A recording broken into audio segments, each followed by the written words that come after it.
มียังบักเดือเบิดยังบักเดือบอกมื้ออื่นอีแม่แล้วสิไปหามาให้แล้วเขาสิมาไล่ขายเด้อทำงานอยู่แถวไหนครับอยู่แถวเจริญนครครับพี่กินนอนงานยังบ่ทันได้เริ่มว่าซะยังงานก็ยังบ่ทันได้เปิดบริษัทมีแล้วจะมีเวลาให้กับผัวเยอะๆเจ้ากินหยังคืองามแท้กินตำบักแตงอ้ายมืออื่นไปใส่อุ้ยขอบคุณค่ะเจส้มน่ารักมากเลยคืองามแท้มืออื่นไปใส่มืออื่นก็นอนล่ะจ้ามืออื่นนี่นอนมือสุดท้ายวันอาทิตย์วันจันทร์ก็เฮ็ดงานบัดนี้เฮ็ดงานเลยบางทีอาจสิมื้อใดเมื่อยก็อาจสิบ่ได้ไล่คือซุมื้อดอกแต่ว่าช่วงเนี้ยนะมีเวลาไล่ก็เลยไล่โดนแน่จักหน่อยถ้าเฮ็ดงานจังซี่ก็อาจสิบ่ไล่อาจสิไล่ทุ่มนึงสิ2ทุ่มก็ลงจังซี่นะ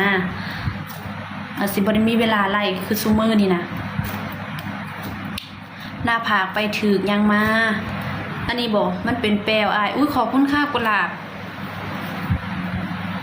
มันเป็นแปลวแต่น้อยแม่อ้ายอุ้ยขอบคุณค่ะเขาเรียกอะไรคะแนนเหรอนี่คนรักเขาต้องเปย์เขาไม่ได้มาบูลลี่หนูเลยเขามาเปย์อย่างเดียวน่ารักมากเลยคนรักอย่างนี้แหละเขามาเปย์เขาไม่ได้มาบูลลี่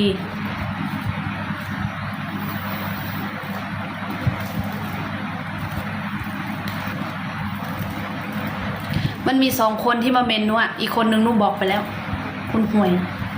แค่ดูแค่นี้ไม่ได้อยากดูนี่โอ้ยทำเหมือนแล้วมาขายเลยเนาะคอมเมนต์อะไรก็เกรงใจเจ้าของช่องด้วยเกรงใจหนูบ้างเห็นว่าหนูเป็นคนลาวก็ได้ก็มีหัวใจอยู่ดิคอมเมนต์บ่ถือใจก็เครียดให้อยู่ดิสิบอกให้ใส่ว่านอนครับใส่ว่านอนบ่ได้นอนเลยบักเดือผู้ใดเคยกินบักเดือสิมารีวิวบักเดือแล้วสินอนโอเคบ่นี่บักเดือใครเคยกินฮ่าๆ สิมารีวิวบักเดือละอื่นทามี่หนูสิมาแจงอีกเทื่อนึงเด้อจ้าถ้ามันมีหลายหนูก็สิมาบอกอีกเทื่อนึงแต่ว่าอันนี้หนูโยนไปโยนมามันสิเป็นสีเหลืองแล้วล่ะอ้ายมันสิชุกขามือแล้วเราค่อยว่านั่นของแซ่บตัวน่ะแม่นของแซ่บถ้ามีหลายเดี๋ยวมื้ออื่นหนูสิเอามาขายให้หนูว่าขายบ่แพงดอกจะลืมมาอุดหนุนซอยหนูในเด้อมื้ออื่นน่ะของแซ่บบ้านเฮาได้นี่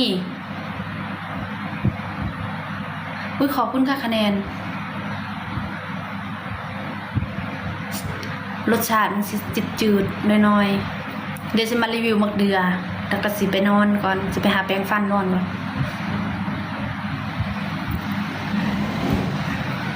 ผู้ใดเคยกินบักเดือครับ ขอบคุณหลายๆด้วยค่ะสำหรับของขวัญไม่มีใครทำเป้าหมายให้นุชสำเร็จเลยกระโอน้ำเนี่ยคันน้ำไม่ใช่กระโอน้ำรู้เบาเล่าเบาตัวไพโนบานนี้หมากอีหยังหมักเดือจ้าหมักเดืออันนี้เขาเอิ้นว่าหมักเดือเด้อผู้ใดสิเฮ็ดเป้าหมายให้นุชสำเร็จเนาะ